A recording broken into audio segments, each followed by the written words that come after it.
주님의 이름으로 사랑하고 축복합니다. 오늘 은혜로 복된 하루 열려지고 또 3일 기도의 수요 예배 가운데도 하나님이 함께 하시는 은혜 응답을 또한 체험할 수 있기를 소망하고 축복합니다. 오늘 이사야서 44장 1절에서 20절의 말씀을 통해서 마음이 어두워져서라는 말씀으로 함께 상고하기를 원합니다.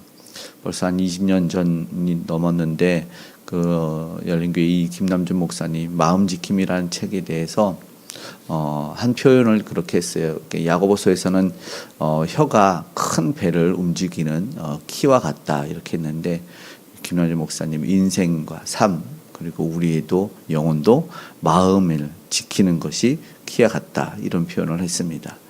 우상 숭배에 대해서 이렇게 이야기하고 먼저 하나님과의 관계를 이야기하지만 사실 오늘 본문 44장 1절부터 20절 후반부에는 마음을 지키지 못한 것 또한 이것이 저들이 가지고 있었던 어리석음이다. 그래서 하나님이 안타까운 마음을 보게 됩니다. 오늘 마음을 지키며 오늘 먼저 말씀을 통해 상고하기 원하는 하나님의 말씀은 존재, 관계입니다.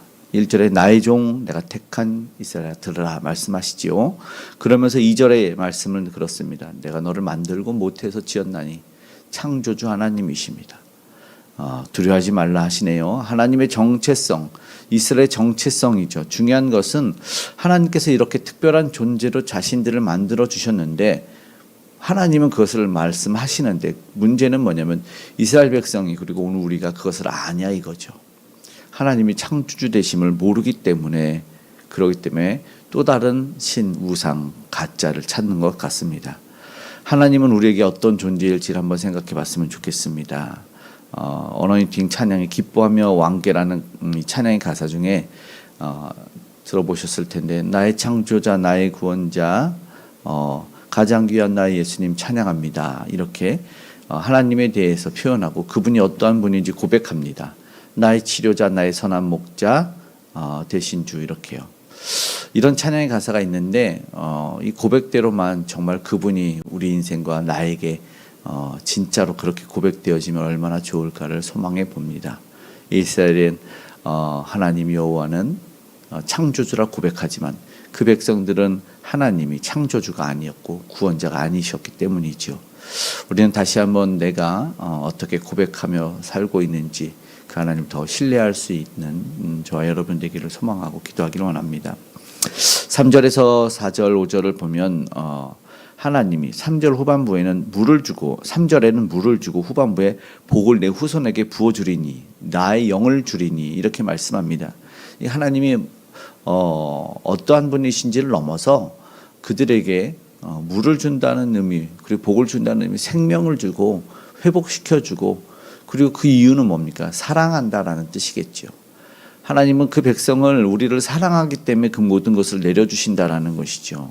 그러면은 복을 받아 누리고 여전히 우리가 깨달아 알아야 되는 것은 문제는 하나님이 그렇게 주신다. 문제 하나님과의 관계가 어떠하냐 이거죠. 다시 한번 성령의 충만한 관계가 되기를 원하고 그분의 충만한 임재로 말씀으로 기도로 적셔져서 마른 인생 되지 않기를 원합니다. 하나님은 그렇게 부어주시는데 생명력 없어 말라가는 그런 인생이 안 됐으면 좋겠습니다. 6절에는 앞서 말씀하셨던 말씀인데 6절에 왕이신 여호와 구원자 만군의 여호와 또 처음과 마지막이다.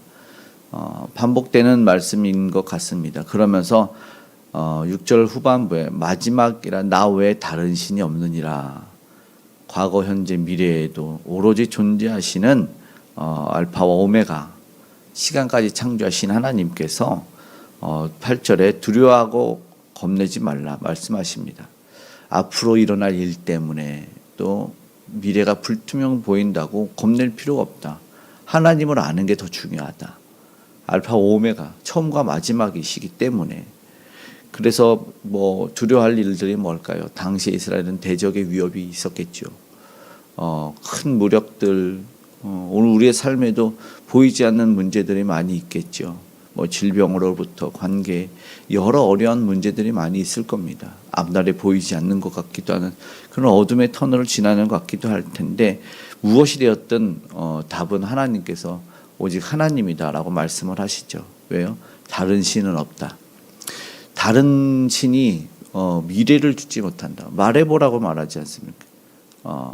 앞으로 될 일, 그리고 그 모든 것을 책임질 수 있는 참 하나님이시기 때문에 하나님의 오늘 선포는 다른 곳에서 너는 앞으로 이렇게 해, 무슨 뭐 무당이나 점이 뭐 이렇게 하고 뭘 해라 이런 표현이 있지만 그들이 창조주다라는 표현은 하지는 않죠. 오직 하나님의 말씀 성경에서만 하나님은 너를 지었다, 너를 창조했다, 내가 처음과 마지막이다, 이런 표현은 오직 하나님만 하실 수 있는 표현입니다. 그런 하나님을 우리는 신뢰해야 되죠. 다른 것을 의지하지 않고 말이죠. 그렇게 될 때 오늘 우리도 참 하나님이신 분을 볼 때, 그분만 의지할 때 참된 은혜와 평강을 누릴 수 있을 줄 믿습니다. 우리에게 크고 작은 문제조차도 그분에게 내어 맡길 수 있는 그렇게 기도하는 오늘이 되기를 원합니다. 9절에 보니까는 우상을 만드는 자는 허망하다. 여전히 하나님께서 말씀하는 것은 나밖에 없는데, 내가 오직 하나님인데, 나만 신이고 다른 건 없는데, 여전히 하나님을 모르는 이들은 자신들에게 있는 신 존재의식, 하나님을 찾고자 하고 무언가 영적인 것에 의존하고자 하는 그 마음 때문에 결국은 만들어내는 것이 우상이고 허망한 거죠.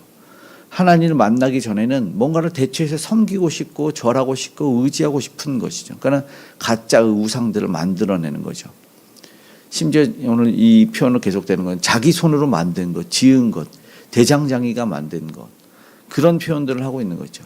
그래서 결국 뭐예요? 허망하죠. 가짜니까요. 아니 있지도 않으니까요. 그 수고와 열심이 무익하다. 그래서 지금 우리가 땀 흘리는 것도 돌아보는 시간을 가졌으면 좋겠습니다.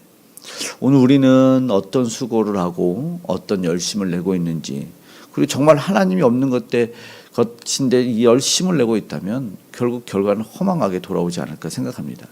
오늘 말씀에 참 하나님을 말씀을 하고 있고, 그렇게 오늘 우리가 그 하나님에게 나아가고 의지할 수 있기를 촉구하는 것이죠.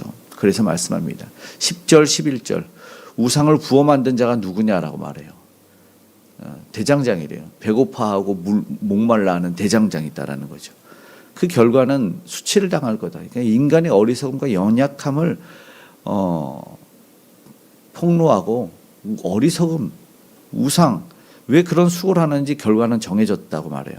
12절에도 수고를 묘사하고 있고, 의미 없는 일, 피곤한 일이다 결론을 내고 있어요. 피곤한 일.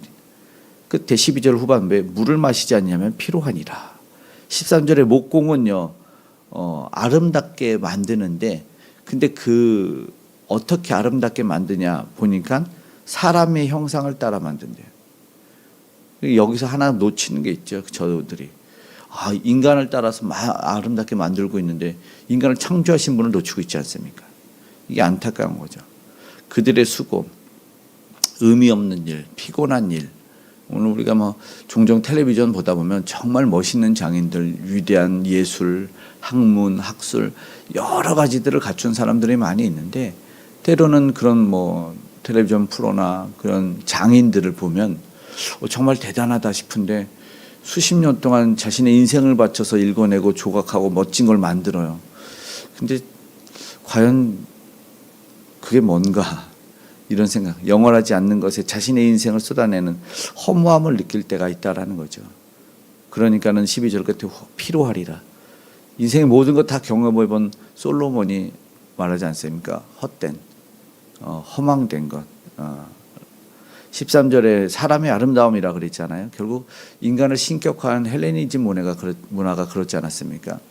신들이 다, 제우스 같은 신들이 다 인간 형상이었어요. 인간을 신격화시켰어요. 근데 중요한 건 인간이 어디서 왔는지를 절대로 증명을 못하는 신화죠. 중요한 것은 성경에서는 선포합니다. 내가 지었다, 너를 만들었다. 오늘 본문에도 나오는 2절처럼요. 어디서 왔는지를 모르니까 허망한 우상은 계속되어지고 있는 것 같습니다. 14절에서 오늘 17절의 말씀, 이번에는 나무예요. 15절에는 불을 피워 떡을 굽기도 하고 신상을 만들어 경배하는 우상을 만드는데, 그런데 14절에 보니까 백향목, 상수리나무, 사람들이 땔감으로 심는 나무라고 합니다. 거기에 이제 비바람 맞춰서 심어요. 16절에 절반은 불에 사르고 절반은 고기를 구워 먹고 땔감으로 따뜻하게 하는 나무, 그리고 나서 뭐래요? 그 나머지로 우상을 만들어 경배하며 구원해 달라고 하는도다.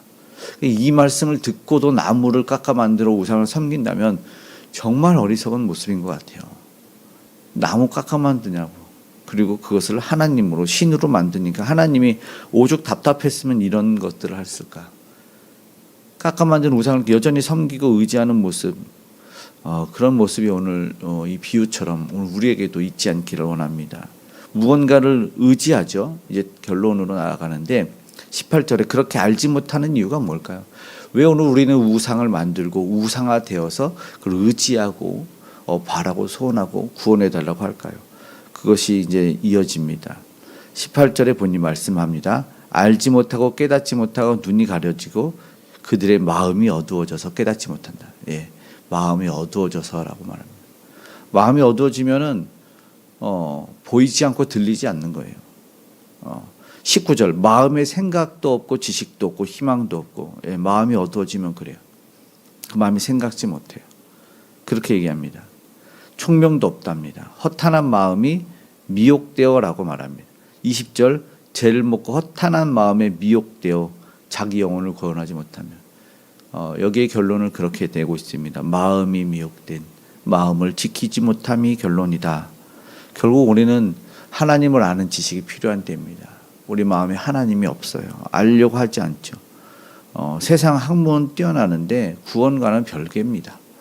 하나님 없는 인생은 어리석고 자신이 어디서 왔는지 어디로 가는지 답을 주지 않지 않습니까? 정말 인생 열심히 내고 일평생 다 바치면 뭡니까? 구원 받을 수가 없는데 어디로 와서 어디로 가는지 아는 것이 가장 중요하고, 오늘 내가 창조주다라고 선포하는 말씀을 들었으면 좋겠습니다. 세상이 어디에서 왔는지 내가 누구인지라는 존재를 알고 깨닫는 것만 해도 진짜 하나님이 누군지만 아는 것, 오늘 성경에서만 이야기하고 있습니다. 말씀을 들었으면 좋겠고 거기에 구원이 있죠. 예수 그리스도 외에는 구원이 없다고 선포하고 말합니다. 다른 이름은 주신 적이 없습니다. 구원받을 만한 다른 이름을 우리에게 주시지 않았습니다. 그래서 바울은 가장 고상한 지식이 뭔가, 자신이 학문에 미쳤다는 소리를 들을 정도로 학파에서 열심을 내었는데 그가 나중에 어떠한 고백을 빌립보서 3장 7, 8절에 하냐면 이렇게 합니다. 그러나 무엇이든지 내게 유익하던 것을 내가 그리스도를 위하여 다 해로 여길 뿐더러 또한 모든 것을 해로 여김은 내 주 그리스도 예수를 아는 지식이 가장 고상하기 때문이라, 이렇게 말합니다. 그래서 모든 것을 잃어버리고 배설물로 여긴다. 자신이 쌓았던 모든 것들을 배설물로 여길 만큼 가장 고상한 것은 그리스도를 아는 지식이다라고 말합니다. 예수를 아는 지식이죠. 오늘 우리는 분주하게 마음도 뺏기고 오늘 우리의 에너지도 뺏기고 쏟아냅니다. 그러나 그것은 우리의 마음이 어두워져서 그렇습니다. 오늘 우리는 예수 그리스도를 불러야 되고요. 그렇게 될 때 어둠은 물러가고 참된 빛이 우리 심령에 임하게 될 겁니다. 마음의 빛이 임하여 어둠이 사라졌을 때 우리는 그 구원을 주시는 주님을 만나고 오늘 말씀처럼 물을 주시는 생명 회복을, 그리고 복을 주시는 하나님의 은혜를 체험하게 될 줄로 믿습니다. 우리의 마음이 다시 한번 예수 그리스도로 밝혀지는 그 참된 빛을 경험할 수 있기를 간절히 소망합니다. 아멘. 기도하겠습니다. 사랑합니다. 아버지 하나님, 은혜를 더하여 주시옵소서. 우리 마음에 우리 주 예수를 아는 지식이 충만해져서 허탄한 것들을 받아들일 수 있는 마음에 틈도 주지 아니하게 도와주시옵소서. 예수 그리스도로 가득가득 차서 아버지 하나님, 허망한 것들이 마음에 들어오지 아니하게 하시고 오늘 우리의 수고 가운데, 오늘 우리가 땀 흘려 일하는 모든 것 가운데 주님을 위한 영광이 있게 하여 주시옵소서. 세상 모든 이들 오늘도 허망한 일에 에너지를 쏟아내며 아버지 하나님, 그것을 넘어서서 아버지 하나님 아웅다웅하고, 아니 심지어 다투고 싸우며 전쟁까지 일으킵니다. 주여 은혜를 더하여 주셔서 참된 구원주 예수를 만나게 모두에게 은혜를 더하여 주시옵소서. 복음을 전하는 삶, 그리고 아버지 하나님 선교하는 삶, 하나님 꼭 기억하여 주시기를 원합니다. 저들을 통해서 구원이 일어나게 하여 주시고 아버지 하나님 은혜가 모두에게 체험되게 하여 주시옵소서. 오늘도 하나님의 은혜가 모두에게 부어지며 특별히 아파하는 환우가 나음을 받게 하시고 바이러스와 질병과 암덩어리 떠나는 역사 일어나게 하여 주셔서 강건함을 되찾아 하나님만을 영화롭게 찬양하는 모든 입술 다 되게 하여 주시옵소서. 오늘 우리에게 은혜를 주시길 원합니다. 마음을 지키지 못했음을 용서하여 주시고 세상 허망한 것 바라보며 아버지 이생의 자랑 안목의 정욕 따라가지 아니하도록 하나님 도와주시길 원합니다. 아버지 하나님 육신의 소욕을 아버지 하나님 성령의 충만으로 이겨내게 하여 주시옵고 하나님을 아는 예수 그리스도 아는 가장 고상한 지식으로 기쁨 충만케 하여 주시고 우리 다음 세대도 하나님 그런 참된 기쁨 예수를 아는 기쁨을 누리게 하여 주시옵소서. 위정자들을 기억하여 하나님 경외케 하시고 이 나라 민족에 하나님 붙들어 주신 은혜를 다시 한번 모두가 알게 하시고 북녘의 아버지 우상된 아버지 원수막의 악행이 끝나게 하여 주시고 복음으로 통일되는 역사에 나가게 하여 주시옵소서. 오늘도 힘들고 고난 이들을 찾아가 주시고 외롭고 어려운 이들을 찾아가 위로하여 주시고 다독이고 꼭 안아주시고 손잡아 주시길 원합니다. 언제 어디서나 무엇하든 동행하여 주시고 참된 은혜와 평강 허락하여 주시옵소서. 오늘 수요 예배 가운데도 하나님의 은혜를 부어 주시기를 원합니다. 주님 아버지 도우셔서 그 가정과 또 일터 사업장에 안전 지켜 보호하여 주시옵고 우리 모든 기도와 간구에 가장 좋은 곳으로 응답하여 주시옵소서. 감사드리며 고마우신 예수님의 이름으로 기도드리옵나이다. 아멘.